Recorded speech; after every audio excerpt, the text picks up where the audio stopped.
नमस्कार, आदाब, स्वागत है आपका। मैं हूं आपके साथ आसिफ खान। जब से 3 कृषि कानून केंद्र सरकार लेकर आई है, तब से किसानों का विरोध प्रदर्शन भारत के किसी कोने में भी रुकने का नाम नहीं ले रहा है और बीजेपी के खिलाफ जो नाराजगी किसानों की है वो कम नहीं हो रही है। भले ही 3 कृषि कानून वापस ले लिए हों, क्योंकि आंदोलनकारी किसानों ने कई और चीज़ों को जोड़ दिया है। वो कह रहे हैं कि जब तक उन मांगों को भी पूरा नहीं किया जाएगा, तब तक उनकी नाराजगी कम नहीं होगी। इसी को लेकर किसानों का गुस्सा कम नहीं हुआ है। प्रधानमंत्री नरेंद्र मोदी के काफिले को पंजाब के अंदर वहां पर घेर लिया गया, रोड जाम कर लिया। उसके अलावा जहां जहां जिन राज्यों में बीजेपी के नेता जा रहे हैं, वहां बड़ी मुश्किलें उनके सामने हैं। उनको डर लगता कि कब कहां किसान उनको घेर ना ले। ऐसा ही एक मामला मध्य प्रदेश के बैतूल से सामने आया, जहां बैतूल में बहुत बड़ी किरकिरी बीजेपी के सांसद की हुई है। बैतूल से बीजेपी के सांसद हैं डीडी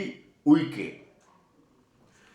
बीजेपी के सांसद हैं, वरिष्ठ नेता हैं मध्य प्रदेश में, जहां उनकी सरकार है। वहां पर दरअसल बैतूल में बिजली की कटौती को लेकर, बिजली के बिलों को लेकर किसानों का एक आंदोलन चल रहा था। धरने पर बैठे थे किसान, सड़क जाम कर रखी थी। जब इलाके के सांसद को पता चला, बीजेपी के नेता को, बीजेपी के सांसद को, तो वो धरना स्थल पर पहुंचे। इस दौरान उन्होंने बिजली विभाग के तुरंत अधिकारियों को बुलाया और कहा कि इन किसानों की समस्याओं का समाधान होना चाहिए। बिजली को लेकर, बिजली के बिल को लेकर, बिजली की सप्लाई को लेकर जो दिक्कतें हैं, वो दिक्कतें खत्म होना चाहिए, क्योंकि किसान मांग कर रहे थे कि इन इलाकों में बहुत कम बिजली आती है। उसके बाद ये समाधान निकला कि 12 घंटे कम से कम बिजली इस इलाके में पहुंचेगी और जो बिजली के बिल को लेकर भी समस्याएं हैं, उसका भी समाधान हो जाएगा। सांसद महोदय ने कहा किसानों से कि आप अपना ये धरना खत्म करिएगा।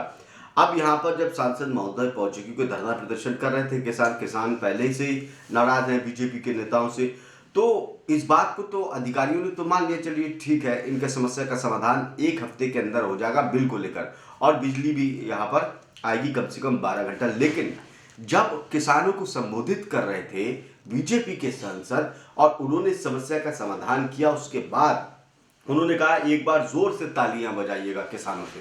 तो किसानों ने कहा ना ना ना, हम ताली नहीं बजाएंगे।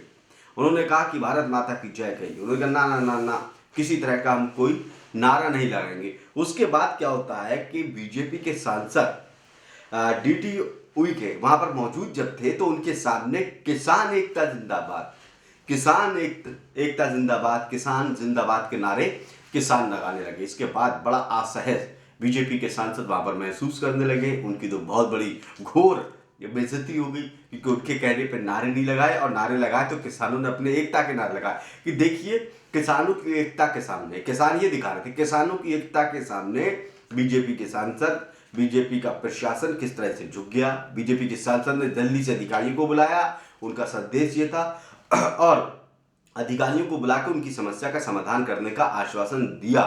तो इसमें बीजेपी की जय नहीं थी, किसानों ने कहा, उसमें जय जो थी वो किसानों की जय थी, किसानों की एकता की जय थी। किसानों ने ये संदेश दिया कि किसान अगर एकजुट हैं तो हर समस्या का उनका समाधान होगा। और उसके बाद वहां से बड़ा बेआबरू होकर बीजेपी के सांसद वहां से निकले। ये बैतूल का सिर्फ मामला नहीं, तो ये मत समझिए कि प्रधानमंत्री के काफिले को किसानों ने वहां पर रोका। हर जगह बीजेपी के नेताओं की मुश्किलें काफ़ी बढ़ी हुई हैं किसानों को लेकर। किसानों की नाराज़गी अभी तक दूर नहीं हुई है।